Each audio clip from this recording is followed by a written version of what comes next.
السلام علیکم ورحمۃ اللہ وبرکاتہ۔ الحمد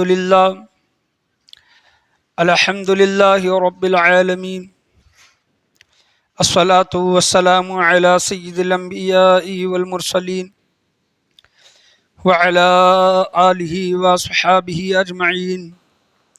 اما بعد فاعوذ باللہ من الشیطان الرجیم، بسم اللہ الرحمن الرحیم۔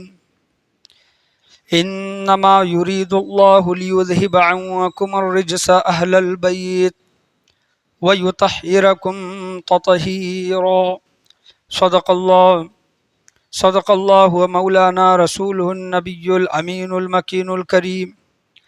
وعلی آلہ الشاہدین والشاکرین والحمد للہ رب العالمین۔ آئیے ہم اور آپ مل کر اپنے غلامی کا ثبوت دیتے ہوئے سب سے پہلے گنبد خضرا میں آرام فرمانے والے آقا، بے کسوں کے کس بے بسوں کے بس، حضور مکی مدنی تاجدار مدینہ سرور و قلب سینہ جناب احمد مجتبیٰ محمد مصطفیٰ صلی اللہ علیہ وسلم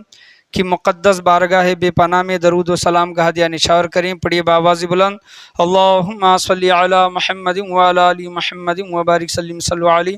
الصلاۃ والسلام علیک یا رسول اللہ صلی اللہ علیہ وسلم۔ اور ایک مرتبہ عقیدت و محبت کے ساتھ نبی اور آل نبی کے بارگاہ میں درود و سلام کا ہدیہ نشار کریں۔ اللہم صلی علی محمد وعلی آل محمد وبارک سلم صلو علیہ، الصلاۃ والسلام علیک یا رسول اللہ صلی اللہ تعالیٰ علیہ وسلم۔ جیسا کہ آپ پچھلے جمعہ جانتے ہیں، میں نے بیان کیا تھا کہ اہل بیت اطہار کی محبت کے متعلق، سادات کرام کے تعظیم کے متعلق میں نے آپ کے سامنے بیان کرنے کی کوشش کی تھی، اور پچھلے جمعہ بولا تھا کہ اس جمعہ انشاءاللہ عز و جل اہل بیت اطہار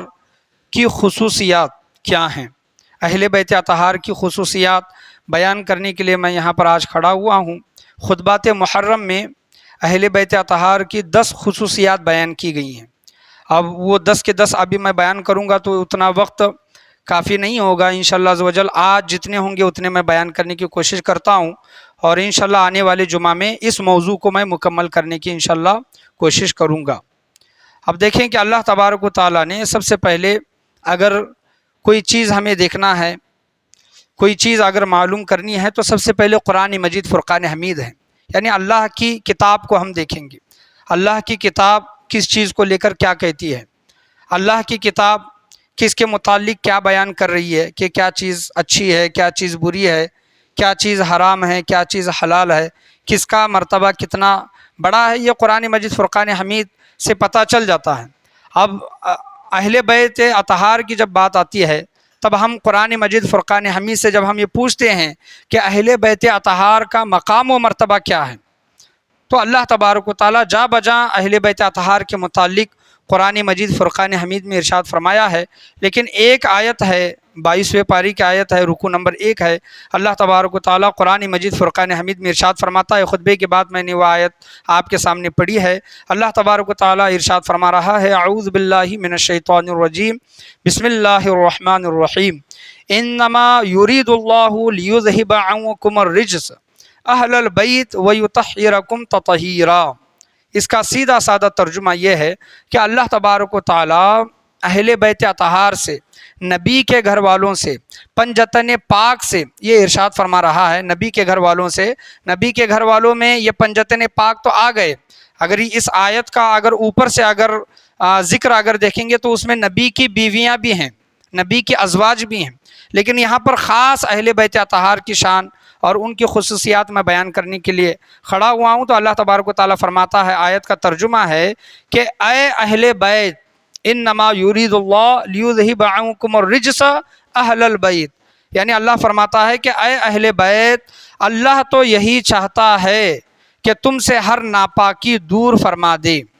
کیا چاہتا ہے اللہ تبارک و تعالیٰ؟ کیا چاہتا ہے کہ نبی کے گھر والے کیسے ہوں، اہل بیت کیسے ہوں؟ کہ اللہ تبارک و تعالیٰ چاہتا ہے کہ تم سے ہر ناپاکی دور فرما دے اور تمہیں ہر قسم کے گناہوں سے پاک کر کے خوب ستھرا کر دے۔ یہ اللہ تبارک و تعالیٰ قرآن مجید فرقان حمید میں ارشاد فرماتا ہے کہ تمہارے سے ہر گناہ پاک کر کے اور تمہیں خوب ستھرا کر کے اور ہر ناپاکی تم سے دور فرما کے کیا کر دے، تمہیں خوب صاف و ستھرا کر دے۔ اب دیکھیں کہ جب اللہ تبارک و تعالیٰ کا جب معاملہ آتا ہے اور جب اللہ تبارک و تعالیٰ چاہ رہا ہے اور اللہ تبارک و تعالیٰ یہ کہہ رہا ہے کہ نبی کے گھر والے گناہوں سے پاک رہیں،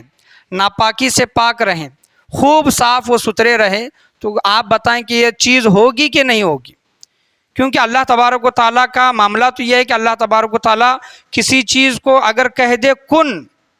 اللہ تبارک و تعالیٰ کسی چیز کو کہہ دے کن فیکون، وہ چیز ہو جاتی ہے۔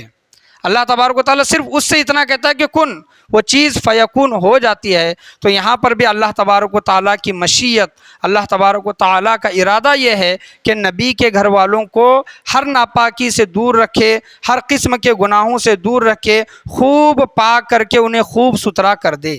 تو آپ دیکھیں کہ اللہ تبارک و تعالیٰ نے نبی کے گھر والوں کی شان، ان کی عظمت قرآن مجید فرقان حمید میں ارشاد فرمائی ہے کہ نبی کے گھر والے کیا ہیں؟ گناہوں سے پاک ہیں، خوب صاف ستھرے ہیں، کیونکہ اللہ تبارک و تعالیٰ خود یہ چاہ رہا ہے اور یہ حکم فرما رہا ہے کہ اللہ تو یہی چاہتا ہے اے اہل بیت۔ تو اس آیت سے ہمیں اہل بیت اطہار کی خصوصیت، اہل بیت اطہار کی شان پتہ چلتی ہے کہ اللہ تبارک و تعالیٰ نے ان لوگوں کو، نبی کے گھر والوں کو گناہوں سے پاک رکھا ہے، ہر رجس سے، ہر ناپاکی سے اللہ تبارک و تعالیٰ نے ان کو پاک، صاف و ستھرا اللہ تبارک و تعالیٰ نے رکھا ہے۔ تو اگر ہم دیکھیں کہ ہمارا ذکر تو قرآن مجید فرقان حمید میں نہیں ہے، خاص کر کے اللہ تبارک و تعالیٰ نے کسی ایک خاندان کا، قبیلے کا، گھر کا نام لے کر تو ارشاد نہیں فرمایا، لیکن یہاں پر اللہ تبارک و تعالیٰ خاص اہل بیت اطہار، نبی کے گھر والوں کا نام لے کر اللہ تبارک و تعالیٰ جب قرآن مجید فرقان حمید میں ارشاد فرما رہا ہے تو ان کا مقام و مرتبہ یاد رکھے کوئی نہیں سمجھ سکتا۔ یہ جو میں آپ کے سامنے بیان کر رہا ہوں یہ میں حق نہیں ادا کر رہا، بس ان کی شان بیان کر رہا ہوں اپنے علم کے حساب سے، ورنہ ہم بولنے سے قاصر ہیں اور آپ سمجھنے سے قاصر ہیں، یعنی ان کے مقام و مرتبے کو ہم نہیں سمجھ سکتے اہل بیت اطہار کے۔ بس جو قرآن مجید فرقان حمید میں ہے، احادیث کریمہ میں ہے، ہم آپ کے سامنے بیان کرتے ہیں اور آپ لوگ کیا کرتے ہیں، وہ سنتے ہیں۔ تو اہل بیت اطہار کی خصوصیات میں سے سب سے پہلی خصوصیت کہ اہل بیت اطہار پر زکوٰۃ لینا اور صدقہ واجب جو صدقہ واجبہ جو رہتا ہے وہ لینا حرام ہے۔ اہل بیت اطہار کو ہم یہ دے نہیں سکتے، زکوٰۃ ان کو نہیں دے سکتے، نبی کے گھر والوں کو، سیدوں کو، اہل بیت اطہار کو یہ زکوٰۃ دے نہیں سکتے، اور صدقہ واجبہ جو رہتا ہے، واجب صدقہ، یہ بھی دے نہیں سکتے۔ یہ سب سے پہلی ان کی کیا ہے، خصوصیت ہے۔ اور آپ جان لیں کہ مجھے کچھ لوگوں نے سوال کیا تھا کہ حافظ صاحب اہل بیت یعنی کیا، اہل بیت کی میننگ کیا؟ تو اہل بیت کی میننگ یہ ہے کہ اہل کے معنی والا، کیا ہے، اہل کے معنی والا۔ ہم یہ جو کہتے ہیں نا، ہم دعوت دینے کے لیے اگر جائیں گے تو ہم یہ کہتے ہیں اردو زبان میں، اگر کوئی کہنا ہے کہ آپ اپنے اہل و عیال کے ساتھ آئیں، کیا کہتے ہیں، آپ اپنے اہل و عیال کے ساتھ، یعنی گھر والوں کے ساتھ آئیں۔ تو اہل کے معنی والا اور بیت کے معنی گھر، جس طرح ہم بیت اللہ کہتے ہیں، اللہ تبارک و تعالیٰ کا گھر، اللہ کا گھر، بیت اللہ۔ تو اہل بیت کے معنی ہوتے ہیں، اہل معنی والا، بیت معنی گھر، گھر والا، گھر والے۔ اہل بیت کے معنی کیا ہوتے ہیں، گھر والے۔ یہ ایک آپ میننگ آپ سمجھ لیں۔ اور بہت سے لوگ یہ نہیں جانتے کہ پنجتن پاک کس کو کہتے ہیں، پنجتن کے معنی کیا؟ تو ایک سوال یہ بھی آیا تھا کہ پنجتن کے معنی، اس میں 5 لوگ شامل ہیں۔ سب سے پہلے حضور نبی کریم صلی اللہ علیہ وسلم، دوسرے حضرت علی المرتضیٰ رضی اللہ تعالیٰ عنہ، تیسری حضرت فاطمۃ الزہرا رضی اللہ تعالیٰ عنہا، اور چوتھے حضرت امام حسن، اور 5ویں حضرت امام حسین۔ ان 5 لوگوں کو پنجتن پاک کہا جاتا ہے۔ پنجتن جو کہتے ہیں نا کہ یہ پنجتن پاک، یہ شخصیات ہیں، یہ ذات ہے، ان کو پنجتن پاک بولا جاتا ہے۔ بہت سے لوگوں کو یہ بھی معلوم نہیں ہے، اس وجہ سے یہ خلاصہ کرنا میں آپ کے سامنے ضروری سمجھا کہ ان لوگوں کو پنجتن پاک کہتے ہیں۔ اور اہل بیت کے معنی گھر والے، نبی کے گھر والوں کو اہل بیت بولا گیا ہے۔ اب پہلی خصوصیت میں نے آپ کے سامنے بیان کی کہ اہل بیت کو، سیدوں کو زکوٰۃ نہیں دے سکتے، صدقہ واجبہ نہیں دے سکتے، اگرچہ وہ مالک نصاب نہ ہوں۔ یعنی اگر کوئی سید لوگ اہل بیت میں سے، نبی کے گھر والوں میں سے اگر غریب ہیں مسکین ہیں، یتیم ہیں، بیوہ ہیں، محتاج ہیں، اور ان پر زکوٰۃ لینا ان پر فرض بنتا ہے، لیکن سید ہونے کی وجہ سے، نبی کے گھر والے ہونے کی وجہ سے ان کو زکوٰۃ کا مال اور صدقہ واجبہ نہیں دے سکتے۔ کیوں نہیں دے سکتے؟ یہی ایک آگے ارشاد آیا ہے، کیونکہ آپ صلی اللہ تعالیٰ علیہ وسلم نے ارشاد فرمایا ہے کہ جو لوگ زکوٰۃ نکالتے ہیں اپنے مال کا میل رہتا ہے، وہ کیا رہتا ہے؟ اپنے مال کا میل۔ زکوٰۃ دے کر اپنے مال کو بھی صاف کرتے ہیں لوگ، اور اپنے اعمال کو بھی صاف کرتے ہیں، صاف یعنی صاف و شفاف کرتے ہیں۔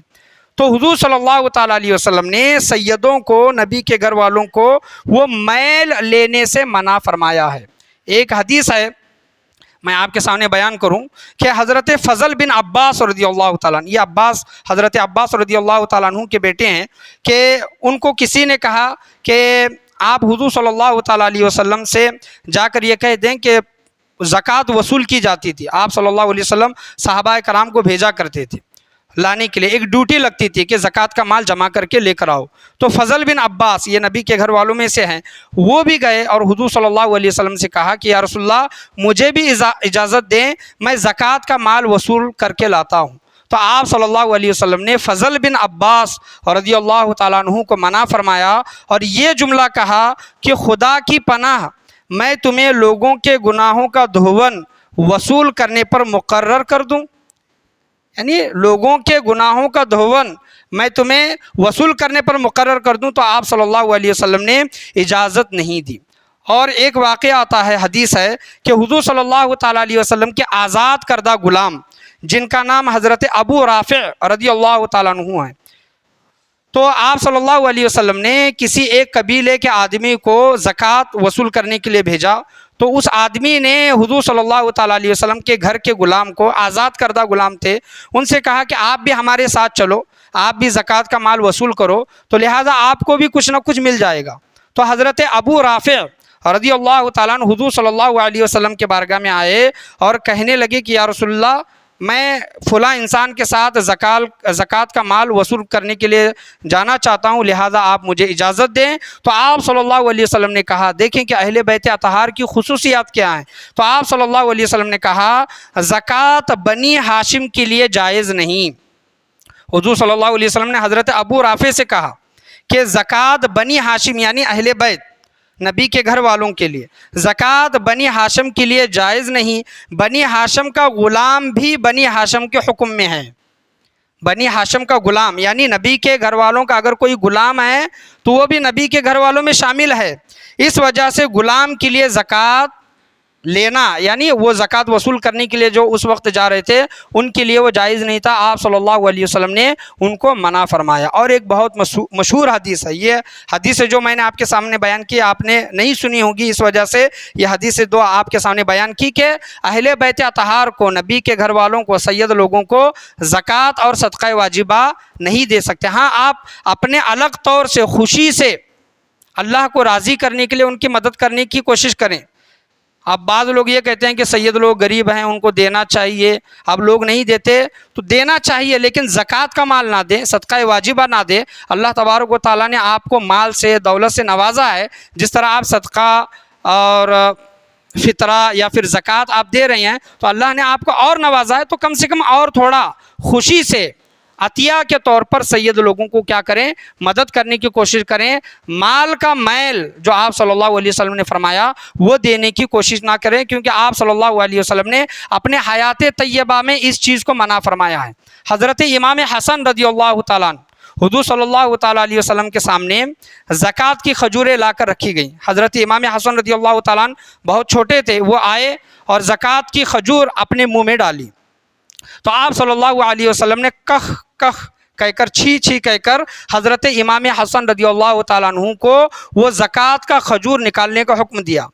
اور دوسری روایت میں آیا کہ حضور صلی اللہ علیہ وسلم نے خود اپنی انگلی مبارک حضرت امام حسن رضی اللہ تعالیٰ عنہ کے منہ میں ڈال کر وہ زکوٰۃ کی کھجور نکالی۔ تو آپ دیکھیں کہ ان احادیث کریمہ سے کتنی بڑی تاکید آپ صلی اللہ علیہ وسلم دے رہے ہیں کہ میرے گھر والوں کو زکوٰۃ کا مال، صدقہ واجبہ کا مال نہ دو، اور حضرت امام حسن رضی اللہ تعالیٰ عنہ سے حضور صلی اللہ تعالیٰ علیہ وسلم نے فرمایا کہ اے امام حسن، اے بیٹا حسن، زکوٰۃ کا مال سید لوگوں کے لیے واجب نہیں ہے، یعنی کھانا جائز نہیں ہے۔ یا آپ صلی اللہ تعالیٰ علیہ وسلم نے حضرت امام حسن رضی اللہ تعالیٰ عنہ کو ارشاد فرمایا۔ تو ان تمام احادیث کریمہ سے اہل بیت اطہار کی خصوصیت پتہ چلتی ہے کہ اور لوگوں کے لیے صدقہ واجبہ لینا یا پھر زکوٰۃ کا مال لینا، فطرے کا مال لینا اور لوگوں کے لیے جائز، جو غریب ہیں، یتیم ہیں، مسکین ہیں۔ لیکن اگر وہی نبی کے گھر والے ہیں، سید ہیں،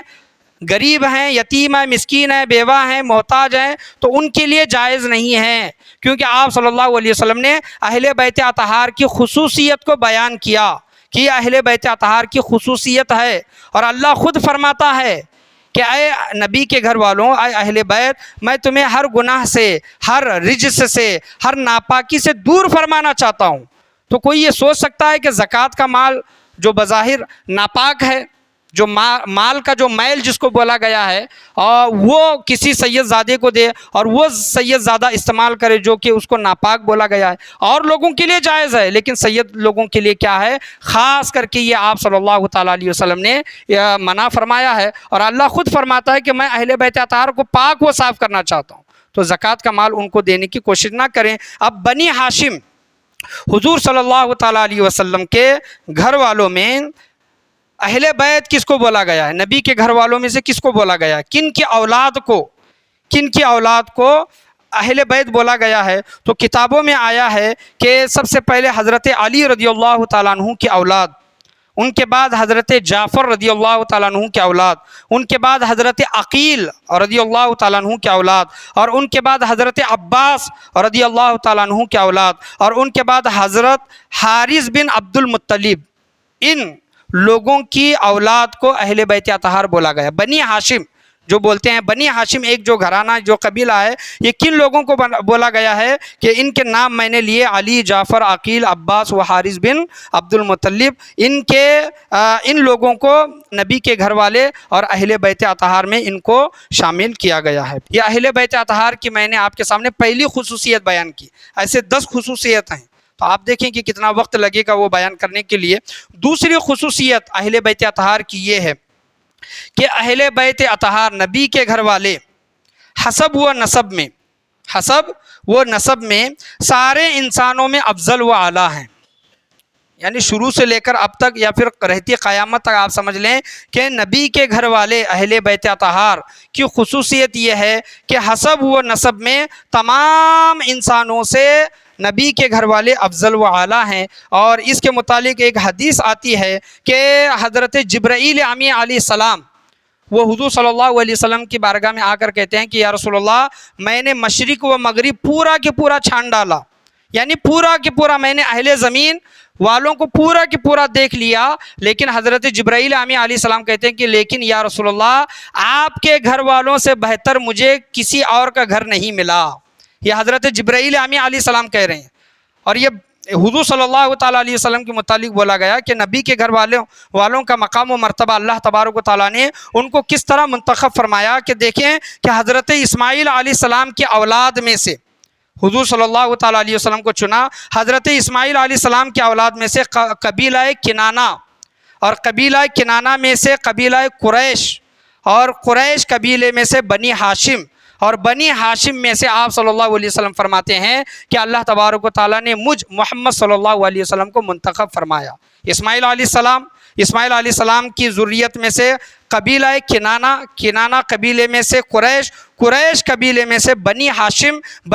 میں سے محمد صلی اللہ علیہ وسلم کا منتخب فرمایا۔ یہ آپ صلی اللہ تعالیٰ علیہ وسلم نے ارشاد فرمایا ہے۔ تیسری خصوصیت، میں اپنے بیان کو یہاں پر مکمل کروں گا تیسری خصوصیت بیان کر کے آپ کے سامنے، کہ حضرت جبرائیل امی علیہ السلام خود کہتے ہیں کہ تمام مشرق و مغرب، شمال و جنوب، اہل زمین میں سے میں تمام لوگوں کو دیکھا، لوگوں کے خاندانوں کو دیکھا، گھر والوں کو دیکھا، لیکن حضور صلی اللہ تعالیٰ علیہ وسلم کے گھر والوں سے بہتر کسی اور کا گھر نہیں ہے۔ یہ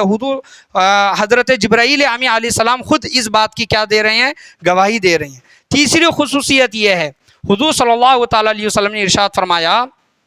کہ قیامت کے دن، یہ بھی حدیث آپ نے سنی ہے، کہ قیامت کے دن ہر رشتہ داری،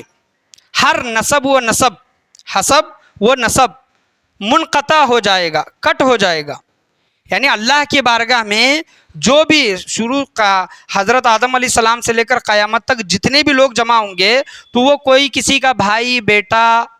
یا پھر باپ یا پھر شوہر، یہ رشتہ نہیں رہے گا، بلکہ اللہ کی بارگاہ میں تمام بندے ہو کر حاضر ہوں گے۔ تو آپ صلی اللہ علیہ وسلم بیان کرتے ہیں اہل بیت اطہار کی خصوصیت یہ ہے کہ قیامت کے دن انسانوں کا ہر ایک رشتہ منقطع ہو جائے گا، حسب و نسب، رشتہ، خاندان وغیرہ سب منقطع یعنی کٹ ہو جائے گا، سوائے اہل بیت اطہار کے۔ یہ اہل بیت اطہار کی خصوصیت ہے۔ آپ صلی اللہ علیہ وسلم نے فرمایا کہ دنیا میں اہل بیت یعنی نبی کے گھر والے اور قرآن دونوں ایک ساتھ ہیں، اور قیامت کے دن بھی وہ دونوں ایک ساتھ میں آئیں گے۔ قرآن اور اہل بیت یعنی نبی کے گھر والے ایک ساتھ آئیں گے، ان کا رشتہ کٹ نہیں ہوگا، منقطع نہیں ہوگا۔ یہ آپ صلی اللہ علیہ وسلم نے ارشاد فرمایا، یہ سب سے بڑی خصوصیت ہے، یاد رکھیں کہ ہمارا خاندان، ہمارا باپ، ہمارا دادا، ہمارا پردادا، ہمارا قبیلہ، یہ قیامت کے دن یہ ٹچ میں نہیں رہیں گے، یہ رشتہ داری میں نہیں رہیں گے، تمام کے تمام منقطع ہو جائے گا، سوائے حضور صلی اللہ تعالیٰ علیہ وسلم کے گھرانے کے۔ تو آپ صلی اللہ علیہ وسلم نے پہلے ارشاد فرمایا کہ اے لوگو قرآن کا دامن، یہ جو آخری خطبہ جو دیا آپ صلی اللہ علیہ وسلم نے، خطبہ جو دیا اس میں ایک چیز آپ صلی اللہ علیہ وسلم نے ارشاد فرمائی کہ اے لوگو قرآن کا دامن اور میرے اہل بیت اطہار کا دامن کبھی بھی نہ چھوڑنا، یہ دونوں کا دامن تھامے رکھنا، تم نجات پا جاؤ گے۔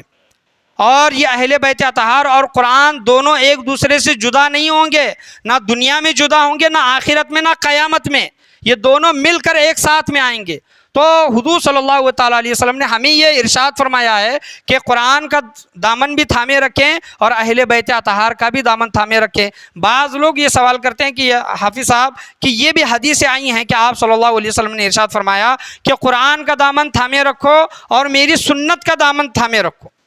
حضور صلی اللہ علیہ وسلم کی سنت۔ تو حدیثیں دونوں آئی ہیں، یاد رکھیں،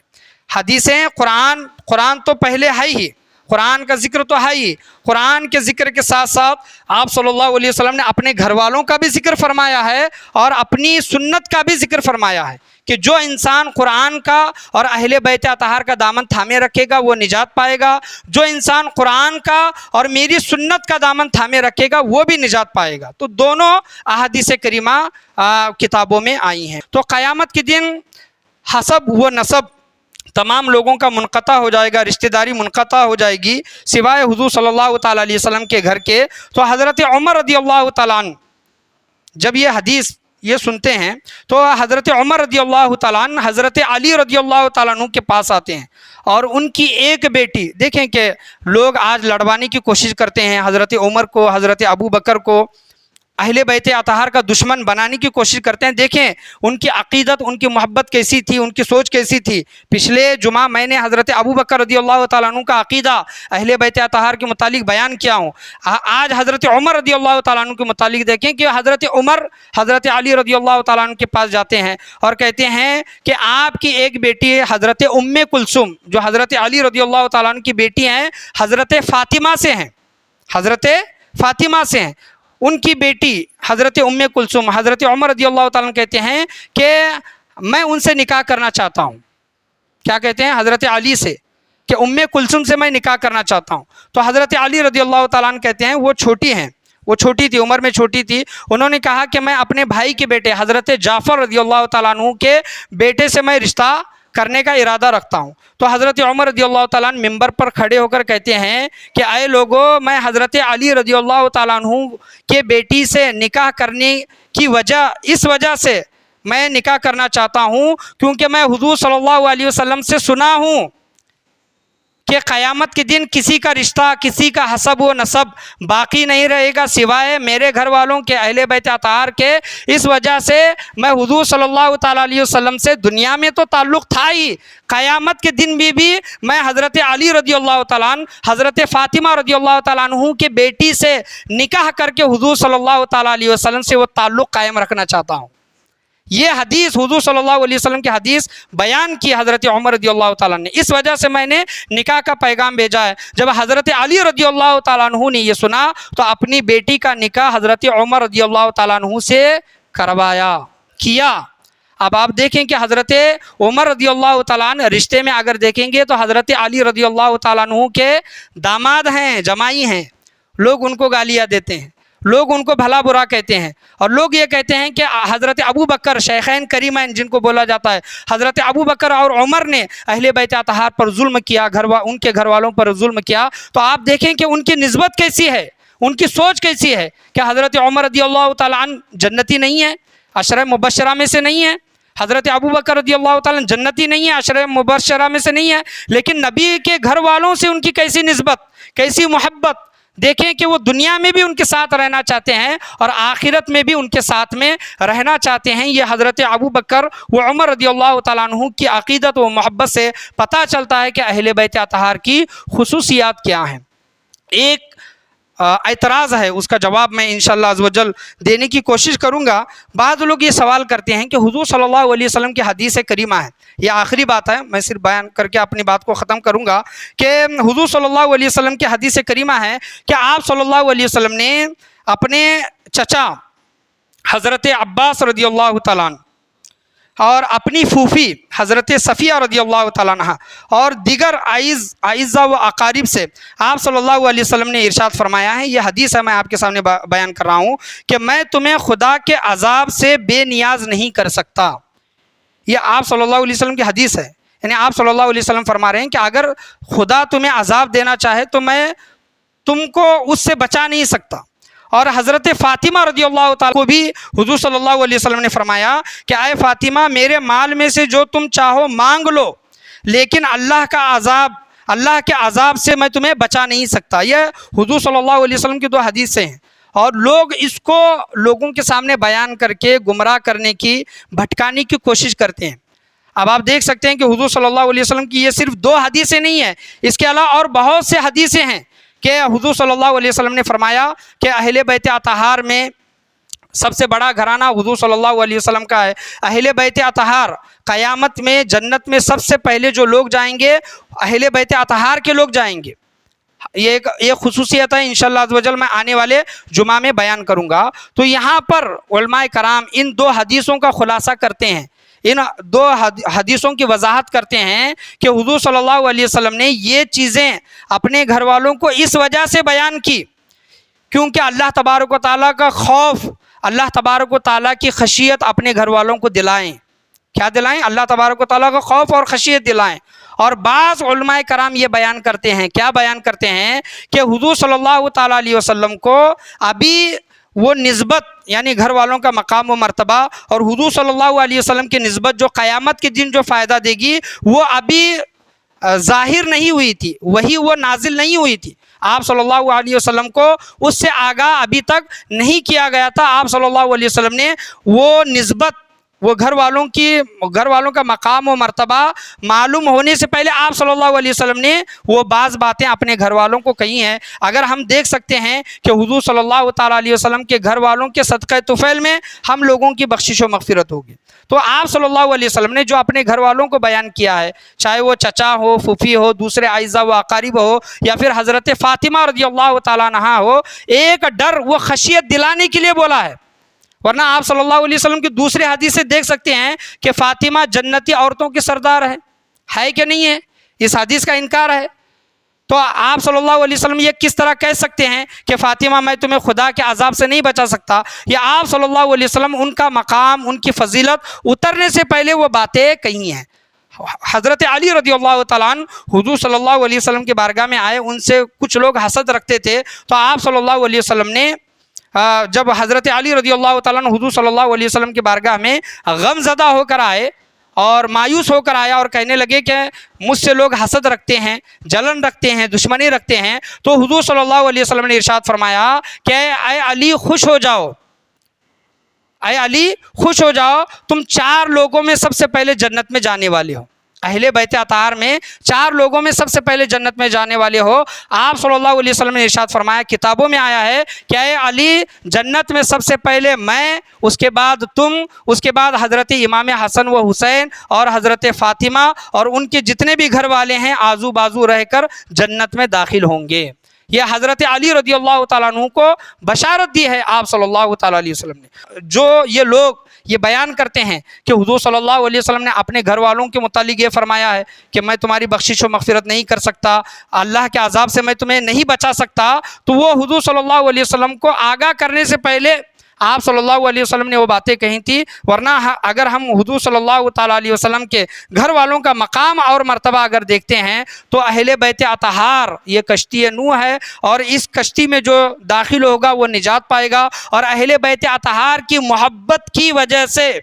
اہل بیت اطہار کی محبت کی وجہ سے حضور صلی اللہ تعالیٰ علیہ وسلم قیامت کے دن ہماری بخشش و مغفرت فرمائیں گے، شفاعت کریں گے۔ اور آپ صلی اللہ علیہ وسلم نے فرمایا کہ اہل بیت اطہار، یعنی جب شفاعت کا دروازہ کھل جائے گا، حضور صلی اللہ تعالیٰ علیہ وسلم کو شفاعت کرنے کا جب وہ حکم ہوگا تو حضور صلی اللہ علیہ وسلم فرماتے ہیں کہ میں شفاعت کا دروازہ کھلنے کے بعد سب سے پہلے میں اپنے گھر والے یعنی اہل بیت اطہار کی میں شفاعت کروں گا۔ یہ حضور صلی اللہ علیہ وسلم فرماتے ہیں میں اہل بیت اطہار کی شفاعت کروں گا، اور اہل بیت اطہار میں سے جس کی پہلی شفاعت ہوگی اس کا مقام و مرتبہ اہل بیت اطہار میں سب سے بڑا ہوگا۔ یہ آپ صلی اللہ تعالیٰ علیہ وسلم نے ارشاد فرمایا ہے۔ یہ خطبات محرم کتاب میں کے واقعات اور احادیث کریمہ میں نے آپ کے سامنے بیان کی ہے۔ 3 خصوصیت اہل بیت اطہار کی میں نے آپ کے سامنے بیان کی، 10 خصوصیات ہیں انشاءاللہ عز و جل آنے والے جمعہ میں جلدی جلدی اس کو بیان کرنے کی کوشش کی جائے گی۔ اللہ کی بارگاہ میں دعا ہے اللہ تبارک و تعالی ہم تمام لوگوں کو بولنے سننے سے زیادہ